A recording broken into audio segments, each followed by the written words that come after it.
The first thing Ethan felt was cold air, sharp and biting. He opened his eyes slowly. The ceiling above him was made of glass, glowing with a soft blue light. Strange shapes floated across it, symbols he couldn't read. His body was heavy. His head throbbed.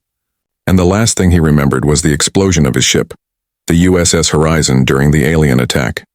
Ethan tried to move, but metal bands locked his wrists and ankles. He looked down. He wasn't in his armor anymore, just a thin white suit. Tubes ran into his veins, glowing faintly. His heart pounded faster. Then he heard voices. They were soft, musical, and echoing through the chamber. The sound wasn't human. It felt like wind through glass. A door opened with a hiss and light poured in. 3 figures entered. At first, Ethan thought they were angels. Tall, elegant, glowing skin that shimmered faintly under the blue light. Their eyes were larger than human eyes, bright silver with small moving rings inside. Their hair floated as if underwater. They were female, all of them, alien yet stunningly beautiful. One of them stepped closer. Her voice was calm, but there was something commanding in her tone. "Human," she said, her accent strange but clear. "You are safe. We mean no harm." Ethan's voice cracked. "No harm? You destroyed my ship." The woman tilted her head. "The destruction was necessary. Your ship entered forbidden space. You were chosen for preservation." "Preservation?" Ethan repeated bitterly. "You mean captured?" The woman smiled faintly. "You are a specimen. The first living male human we have recovered." Ethan pulled against the restraints. "Let me go." She touched a panel and a soft wave of energy ran through the air. Instantly, the bands around him glowed, tightening slightly. "You will not be harmed," she repeated. "But you must remain calm. You are important." Ethan stopped struggling and looked around. Behind her stood 2 other alien females holding silver tablets that scanned his body. Their eyes glowed with data patterns as they observed him. "Where am I?" he asked finally. The lead woman paused. "You are on Zyra, capital of the Empire of Light. My name is Sarath, first daughter of the Queen. You are in the Royal Genetic Hall." Ethan frowned. "Why me? What do you want?" Sarath exchanged a look with her companions. Then she said softly, "Your kind carries something we no longer have." "What are you talking about?" Before she could answer, another voice echoed through the chamber, low, powerful, filled with authority. "Bring the specimen to the council." The alien guards entered, taller and armored. They released Ethan's restraints but held him firmly by both arms. He was too weak to fight. As they guided him through shining corridors, he saw walls of living crystal, strange floating symbols, and statues of alien queens carved from light. Everything was elegant, but empty. There were no male figures anywhere. Finally, they reached a vast hall filled with glowing vines and crystal pillars. At the end stood a throne, and upon it the alien queen herself.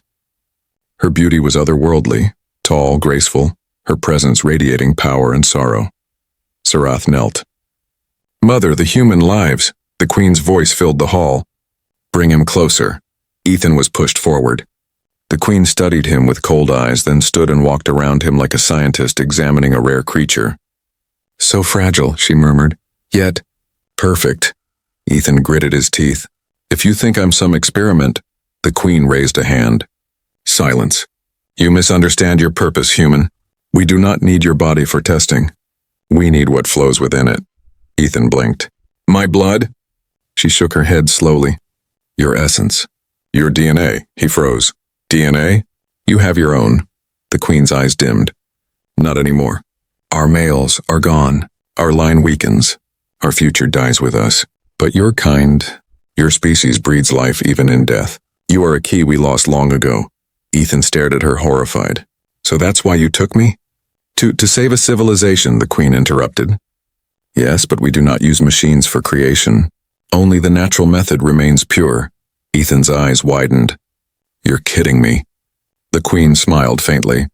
"Do I look like I just human?" The chamber grew silent. Ethan's heart raced.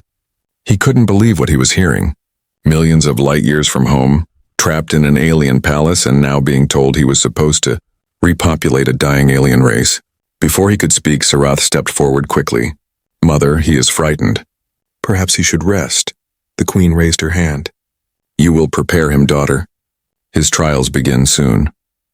Guards led Ethan away as Sarath gave him one last look, part pity, part curiosity. When the doors closed, Ethan leaned against the wall of his glowing cell, breathing hard. He looked up at the shimmering ceiling. "What the hell kind of nightmare is this?" he whispered.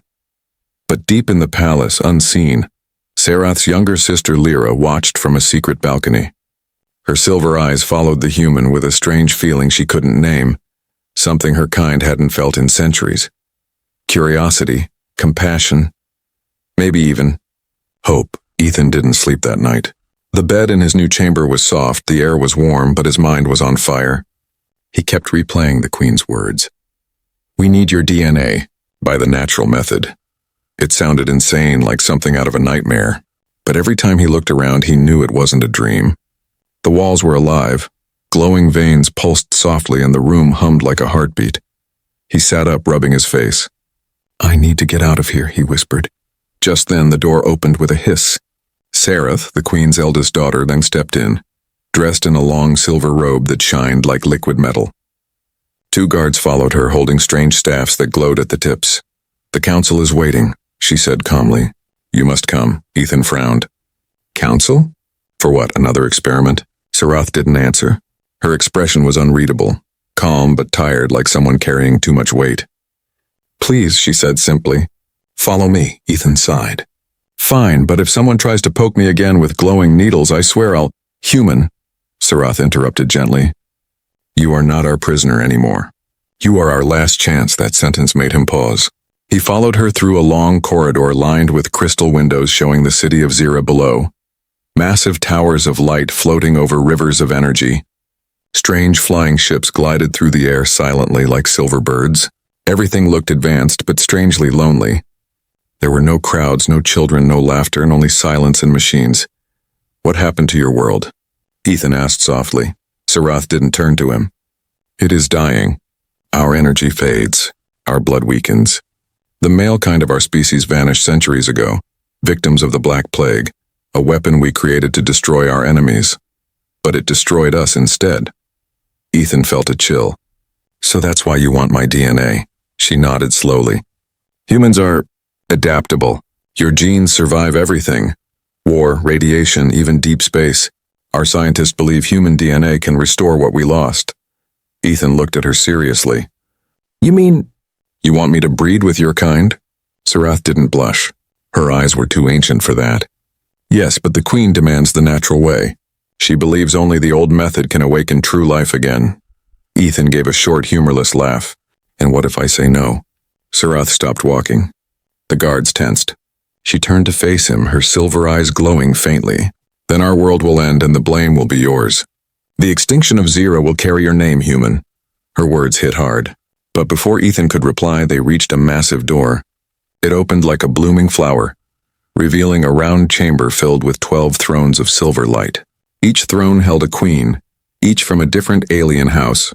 Tall, graceful, powerful. They turned their glowing eyes toward Ethan. He felt small under their gaze. A deep voice spoke, the oldest queen among them. "Human Ethan, you stand before the Council of Queens. Do you understand why you are here?" Ethan swallowed. "Because you want my DNA." "Yeah, I got that." Soft laughter echoed through the hall, musical but cold. The main queen, Serath's mother, stood. Her crown shimmered like fire. "We want more than your DNA, we want your spirit. The spark that made your species rise from mud to stars. That is what we have lost." Ethan looked around. "You think that comes from mating?" The queen smiled faintly. "Creation is not only flesh. It is connection, passion, will. Without that, life is just numbers in a machine. Our machines made us gods, but they also made us empty." For a moment her voice softened. "Once we could feel love, joy, curiosity. Now we only remember them. You humans still have them all." Ethan stared at her. He didn't know whether to be angry or sad. "You destroyed my ship," he said quietly. "My crew. They're all dead. And now you want me to help you?" The queen lowered her eyes. "We regret their loss. But your survival was fate. You were chosen because you fought to save others. That makes your essence pure." Ethan clenched his fists. "I'm not a breeding tool." "No," said another queen. "You are a bridge between dying light and living hope." The hall fell silent again. Ethan's chest felt tight. He couldn't find words to answer. Finally, Serath stepped forward. Mother, perhaps he should see the truth with his own eyes. The Queen nodded slowly. Very well. A large holographic sphere appeared in the center of the room. Inside it, Ethan saw thousands of alien cities, dark, empty, lifeless. Towers crumbled. Oceans glowed with toxic light and giant machines floated like ghosts. This, the Queen said, is what remains of our world. Without new life, all will end within 100 cycles. Ethan looked down. For the first time, he felt pity instead of fear. The Queen walked closer and whispered, "Help us, human. Not as a captive, but as a savior." Ethan met her eyes, those strange silver eyes full of sorrow and power. "I'll think about it," he said quietly. The Queen smiled faintly. "Good. Sarath, take him to the gardens. Let him see our living world, what still breathes." As Ethan followed Sarath out, he didn't notice a pair of bright eyes watching from the shadows above. Lyra, the youngest princess. Her heart beat faster as she looked at him. She had never seen a human before. There was something strange about the way he spoke. Raw, emotional, alive. She whispered to herself, "Maybe the Queen is wrong. Maybe he is not our tool. Maybe he is our teacher." The gardens of Zira were nothing like Earth. There was no soil, no grass, no wind. Instead, there were floating fields of glowing plants that sang softly when the wind passed through them. Blue petals opened and closed like breathing lungs. Streams of silver light flowed through the air and creatures made of crystal moved slowly among the trees. Ethan stood in the middle of it all, staring in silence. He wanted to be angry, to stay cold, but part of him couldn't help being amazed. Everything was so alien, yet beautiful. Sarath stood beside him. "This is the last living garden of our world," she said quietly. "Everything else is fading. Our air grows thin, our people weaker. You see now why we cannot give up." Ethan crossed his arms. "I see a paradise built on silence. No laughter, no children. Just ghosts." Sarath looked at him with tired eyes. "You speak truth, human. That is why we called you here." Ethan turned away, shaking his head. "You didn't call me. You took me." She didn't deny it. "Yes, because we had no choice." Before Ethan could reply, a soft voice came from behind the crystal trees. "Sister, may I speak with him?" Sarath frowned. "Lyra, this is not your concern." The young alien stepped forward. She was smaller than Sarath, her eyes brighter, her hair glowing faintly like starlight. There was something different about her. She smiled, something no other alien had done since Ethan arrived. "I only wish to learn," Lyra said. "He is fascinating." Ethan gave a dry laugh. "I've been called worse." Sarath sighed and turned away. "Do not keep him long. The council watches." Then she left, her guards following. Now it was just Ethan and Lyra in the glowing garden. She walked around him curiously, her eyes studying his face, his hair, his hands. "Your heart beats fast," she said softly. "I can hear it." He raised an eyebrow. "You can hear my heart?" She nodded. "We are sensitive to sound, to energy, your body. It's alive in a way ours are not." "You are warm," Ethan frowned. "You're saying you're not?" "Our kind lost warmth long ago," she said. "We live through energy cells. We think, move, survive, but we no longer feel." Ethan's chest tightened. "That's sad." Lyra smiled again, a little shyly. "Your eyes change when you feel. They move, they shine. I like that." Ethan looked away, trying not to smile back. "You shouldn't be here, should you?" "No," she admitted. "If my mother finds out, she will punish me. But I wanted to see you myself. You are the first human I have met. You are different." "Different how?" She thought for a moment. "You ask questions. You fight even when you are weak. You talk like every word matters. My people stopped doing that long ago." He looked at her and really looked. Her silver eyes reflected the floating lights, but there was something behind them.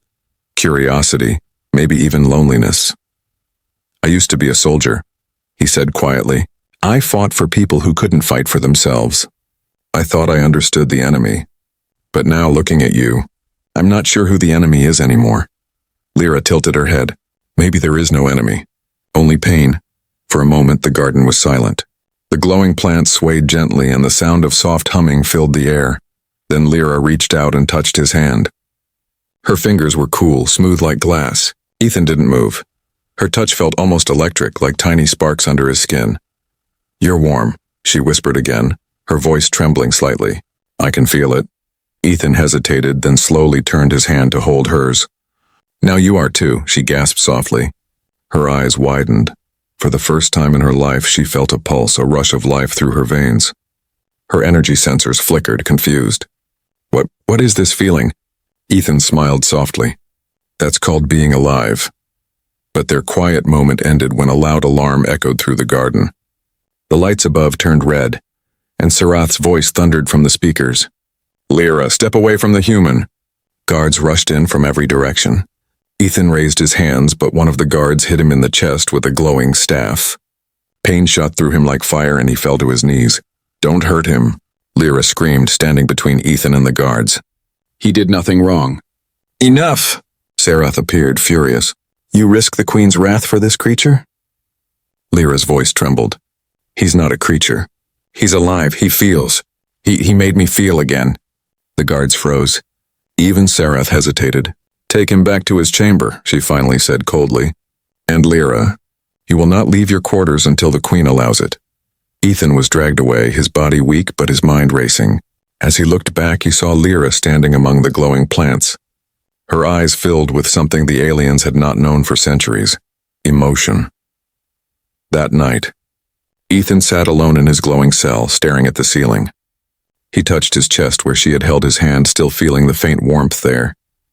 He whispered to himself, she's different. Maybe they all can be. Far away in her locked room, Lyra placed her hand over her heart. For the first time in her life, she could hear her own heartbeat. And in that quiet rhythm, something ancient was awakening. Hope. The alarm still echoed in Ethan's mind long after they stopped. He sat on the floor of his glowing cell, bruised, angry, and tired. The same question ran through his head again and again. Why did she protect me? Lyra could have watched in silence, but she stood between him and the guards like a shield. No one had ever done that since he left Earth. Hours passed. The light outside his cell dimmed, signaling the Zyran night cycle. He thought everyone had forgotten him, until the wall beside him shimmered and opened silently. A shadow slipped inside. It was Lyra. She was wearing a dark hood, her silver eyes glowing faintly in the dark. Be quiet, she whispered. They think you're asleep. Ethan stood up slowly, confused. Lyra, what are you doing here? You'll get in trouble again. I don't care, she said quickly. They locked me in my quarters after what happened, but I escaped. You don't belong here, Ethan. You must leave before my mother orders something worse. Ethan gave a dry laugh. And how exactly am I supposed to do that?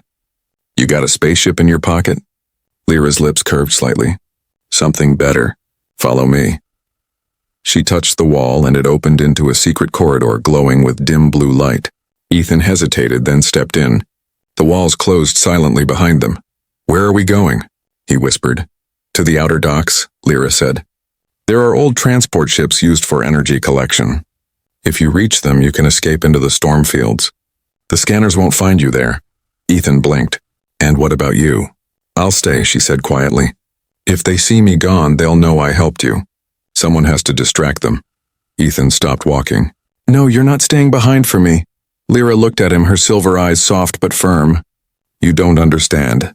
If they capture you again, they'll force you to do what my mother wants. You'll lose your choice. I can't let that happen. He stepped closer. Why are you doing this? You barely know me, she smiled faintly. Because you made me feel alive. That's something no one here ever did. Maybe that's what your kind bring. Life itself. For a moment, neither of them spoke. The corridor hummed softly, the light from the crystals reflecting off their faces. Then a loud noise echoed behind them, the metallic footsteps.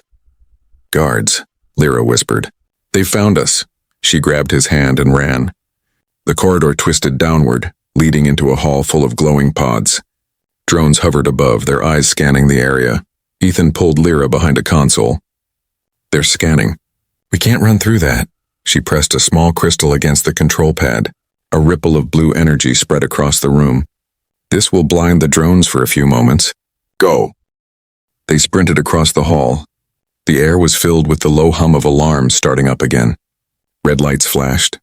Voices shouted in the alien tongue. At the far end of the chamber, a tall window showed the dock beyond. A massive open platform surrounded by lightning clouds. Small ships floated in energy fields, glowing like fireflies. Ethan's heart raced. That's our way out? Yes. Lyra shouted over the alarm. The third vessel on the left, it's still functional. They ran across a bridge of glass that led to the ship. Guards appeared from both sides, firing energy pulses that exploded around them in blue sparks. Ethan grabbed a fallen staff and deflected one shot back. It hit the wall, sending debris flying. "Keep going," he yelled. Lyra ran ahead, typing rapidly on a glowing console beside the ship's entrance. The hatch opened with a hiss. Ethan jumped inside, pulling her after him. "Close it!" She slammed her hand on the panel. The door sealed just as a guard's energy blast hit it. The ship trembled. "Power cells are old," Lyra warned. "I'll try to start them manually." Ethan moved to the controls. "I was a pilot once. Maybe human luck still works." He pressed the ignition crystal. The engines coughed, then roared to life with a flash of blue. The ship lifted off the dock just as the Queen's voice echoed across the speakers. "Stop that ship. Do not let the human escape." Ethan gritted his teeth. Too late. The ship burst into the storm field, a sky filled with lightning veins and swirling magnetic clouds. Energy bolts hit the hull, shaking everything. Lyra grabbed the railing, eyes wide. "Hold steady." "I'm trying," Ethan shouted. "This thing handles like a dying whale." Another bolt struck, sending them spinning. Ethan pulled hard on the control lever, stabilizing the ship. The storm outside flashed purple and blue. It was beautiful and terrifying at once. Finally, the radar showed the city shrinking behind them. Ethan let out a long breath. "We made it." Lyra didn't answer. When he turned, she was slumped against the wall, breathing hard. A piece of metal from the earlier blast had hit her shoulder. Glowing blue blood seeped from the wound. "Lyra." Ethan rushed to her side. "Stay with me." She smiled weakly. "Don't worry. I can heal, just keep flying." He tore a strip from his shirt and pressed it against the wound anyway. "You saved my life twice now. You really are crazy." Lyra's voice was soft. "Maybe. But if my people ever learn to feel again, it will be because of you." Outside, the storm cleared slightly, revealing a distant sun breaking through the clouds. For a moment, it felt like hope. Ethan looked at her and whispered, "We're not done yet. I'm not leaving you behind." Lyra's eyes fluttered open, her voice faint but steady. "Then maybe we can both find freedom." The ship flew into the light, disappearing beyond the storm's edge, unaware that a fleet of royal ships was already rising behind them. The storm had calmed. For hours, Ethan kept the ship steady, guiding it through clouds that glowed faint blue from the planet's light below. The engines hummed weakly, ready to fail at any moment. Every few seconds, warning lights blinked on the console. The old ship wasn't built for this kind of flight. Lyra sat in the back, pale and shaking. Her wound glowed faintly under the cloth Ethan had tied around it. Blue light pulsed through her veins like lightning trapped inside her skin. Ethan turned from the controls. "You're losing too much energy," he said, voice tight. "You said you could heal him, but you're getting worse." Lyra tried to smile. "Our bodies need energy cells. I have none left." "Then use mine," Ethan said quickly. "Take whatever you need." She shook her head weakly. "Your energy isn't like ours. It would burn me from inside." Ethan clenched his fists. "There has to be another way." Her hand trembled as she touched his arm. "There is one, but it's forbidden." He frowned. "What do you mean?" "Our blood," she whispered. "It carries memory. If I merge a drop of mine with yours, it may adapt, but it could destroy you." Ethan didn't even think. He reached for the small blade near the console and cut his palm. "Do it." Lyra's eyes widened. "Ethan, you don't understand. I've already lost my crew, my home. I'm not losing you too." She hesitated, then used her clawed fingertip to draw a small cut on her wrist. Their bloods, red and blue, touched, glowing brightly the moment they met. The light spread fast, wrapping around both of them in a spiral of color. The ship itself seemed to respond, humming louder as if it could feel the strange power forming inside. Ethan gasped as heat rushed through his body. Not pain, but energy. His heartbeat pounded faster and faster. The blue veins on Lyra's skin began to fade, replaced by a soft pink glow. Then, silence. Ethan fell to his knees, panting. The light dimmed. Lyra's breathing steadied. Her wound was gone. "Ethan," she whispered, eyes wide. "You're alive. You shouldn't be." He looked down at his hands. They were glowing faintly blue. "What had happened?" Lyra touched his face gently. "Our blood connected. It shouldn't have worked, but it did. Your DNA adapted instantly. You are something new. Before Ethan could answer, the ship's radar began to beep loudly. He turned to the screen. 3 royal vessels were approaching fast, cutting through the storm like blades. They found us, he muttered. Lyra stood weakly. They will take you back. And this time, they will not let you go. Ethan gritted his teeth. Then we don't let them catch us. He steered the ship downward, diving into the thick clouds. Energy blasts followed, shaking the hull. Hold on. The ship rattled violently. One blast hit the rear engine. Smoke filled the cabin. Lyra stumbled forward, trying to stabilize the controls. We're losing power. I can fix it, Ethan shouted, pulling open a side panel. Sparks flew as he reconnected wires. His hands glowed faintly, and to his shock, the wires fused on their own like his touch was welding them. Lyra saw it too. You're using Zyran energy. Through your skin, Ethan blinked. I don't even know how I'm doing that. She looked at him in awe. Your DNA has merged with ours. You are the bridge my mother dreamed of, human and Zyran together. He laughed bitterly. Great. Now I'm a science experiment that glows. Lyra shook her head. No, Ethan, you're proof that our species can live as one. That our survival doesn't have to come from control, but from connection. Her words hit him deep. He looked at her, this alien who risked everything for him, and suddenly something inside him shifted. The anger, the fear, the confusion, all melted into something simple and human. Care. But before he could speak, a massive shock wave hit the ship. One of the royal vessels fired a capture beam, a stream of golden energy that locked onto their hull and dragged them backward. Ethan cursed and pulled at the controls. We're caught! Lyra reached for the console, typing rapidly.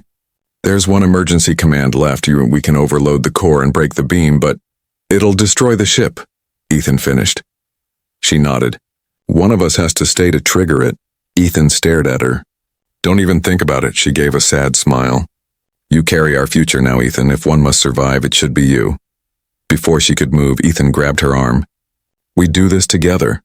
He pressed both hands against the glowing core, the same one she had activated. The ship's light turned blinding white. The pull of the capture beam trembled, then shattered into sparks. Now, Ethan yelled. The ship broke free, spinning wildly through the clouds. Both of them fell to the floor as the control panels exploded. The world became flashes of light and thunder. Then everything went black. When Ethan opened his eyes, he was lying on a metallic floor. The air was thick with the smell of smoke. He turned his head. Lyra was beside him, unconscious but breathing. He stood shakily, looking out a broken window. They had crashed on a floating island, a piece of Zira's broken skylands. Above them, the royal ships hovered, slowly descending. Ethan looked down at his glowing hands, then at Lyra. They want my DNA? Fine, let them come. But this time, I fight back. The air around the crash site shimmered with static. Ethan stood at the edge of the broken sky island, wind tearing at his clothes. The city of Zira floated far below, distant lights flickering like dying stars. Behind him, the wrecked ship still smoked. Lyra lay unconscious inside, her breathing shallow. He could hear the sound of engines above. The Queen's fleet had arrived. Ethan clenched his fists. Blue light flickered beneath his skin, the same light that now connected him to Lyra's kind. He could feel it humming inside him, alive and powerful. He didn't know what he had become, but he knew one thing. He couldn't let them take her. A beam of gold light cut through the clouds, landing nearby. Figures appeared within it, the Queen herself and 2 armored guards. Her silver robe flowed behind her like liquid moonlight. So, she said, her voice calm but sharp. You survived. Ethan took a step forward. You tried to kill us. The Queen looked at him curiously. No, human.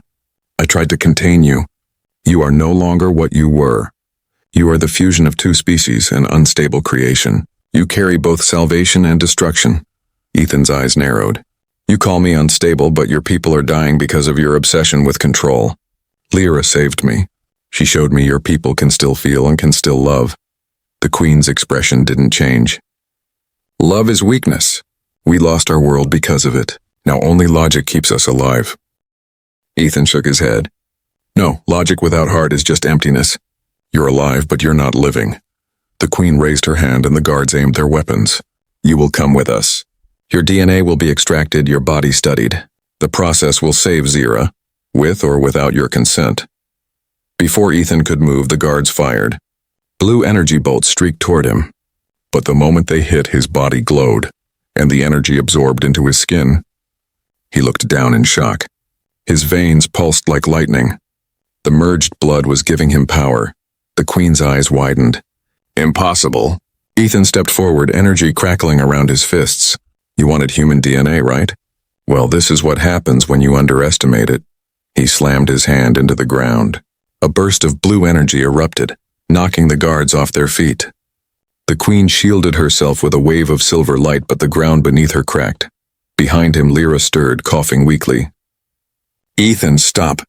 Please, he turned, running to her. Stay still, you're hurt. She shook her head, her eyes full of fear. You can't fight her. She controls everything. Not anymore, he said softly. We control it, together. Lyra tried to stand but stumbled. Ethan caught her. Their hands touched, and in that moment the blue glow spread between them again, brighter than ever. Their heartbeats synchronized. The ship fragments around them began to vibrate and lift into the air, drawn by their combined energy. The Queen watched, speechless. What are you doing? Lyra looked at her mother, tears in her glowing eyes. What you couldn't, feeling. The energy grew, surrounding Ethan and Lyra like a storm. Wind howled. Lightning twisted around them, and the very air began to hum like music. Then, a wave of light exploded outward, sweeping across the skylands.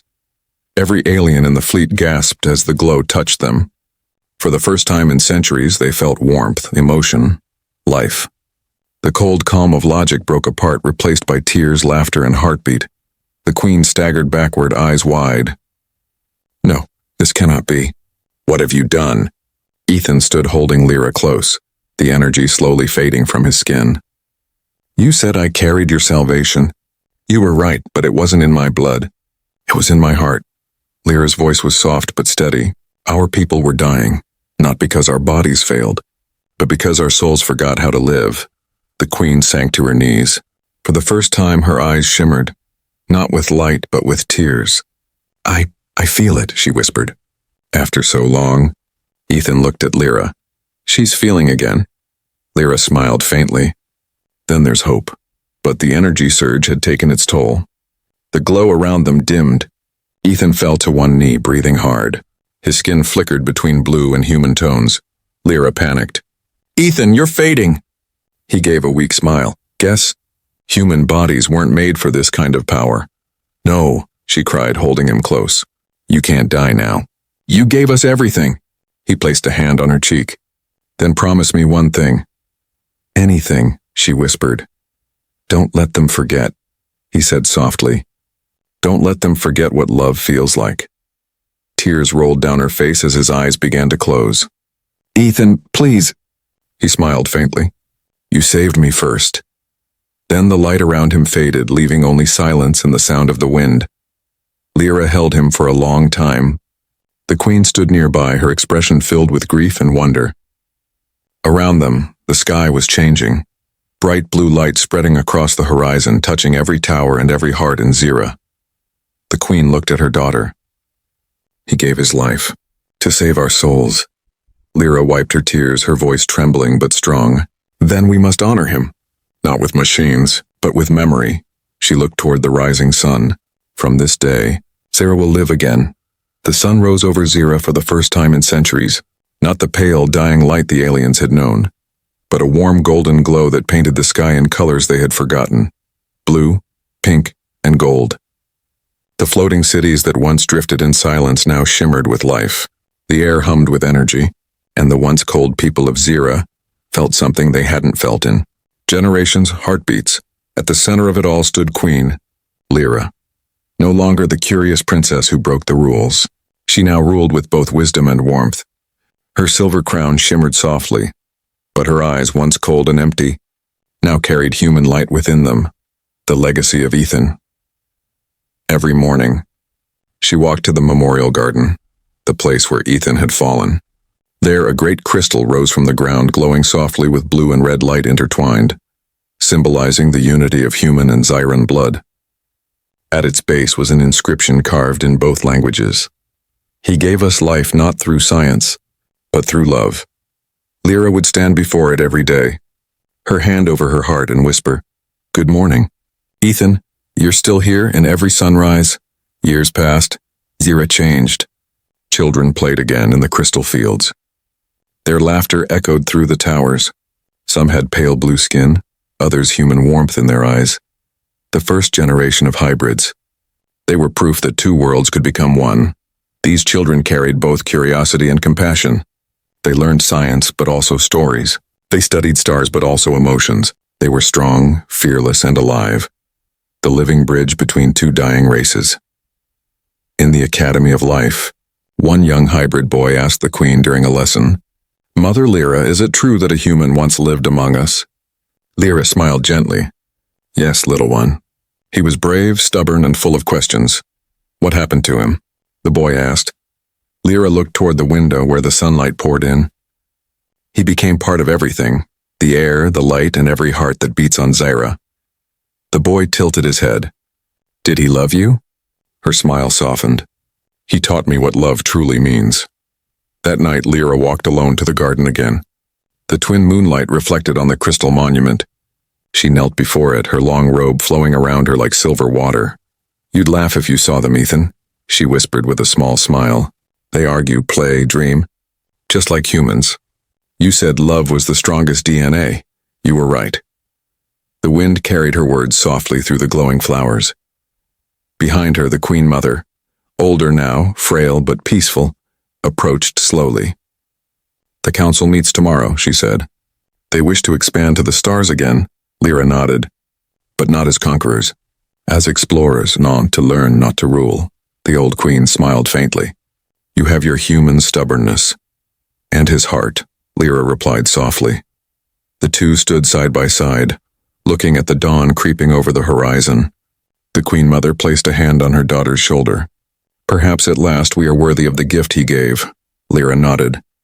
"We will carry it well, many light years away, deep within the golden core of Zyra's rebuilt system." A soft pulse of blue and red energy glowed, the last trace of Ethan's merged DNA stored within the planet's heart. Every time the wind blew across the gardens, the air carried a faint whisper. Calm, warm, human. "I'm still here, Lyra." Watching, and sometimes on quiet nights, when the hybrid children looked at the stars, they swore they could see a figure standing in the light. A man smiling down at them. Wrapped in a soft blue glow, the legend of the human specimen became sacred, not as a prisoner but as the savior of life. Not as a weapon, but as a teacher of love. Generations later, the children of Zyra grew up learning one truth above all, words that Lyra herself spoke on her final day as queen. We were saved not by power, not by science, but by one heart that refused to stop caring. The greatest creation in the universe is love. The light of Zyra filled the galaxy once more. Where once there was extinction, now there was harmony. And in every heartbeat, in every child's laugh, and every dawn that rose across the alien sky, Ethan's spirit lived on. The end message. Love can rebuild what even time and war destroy. It is the most powerful DNA in the universe.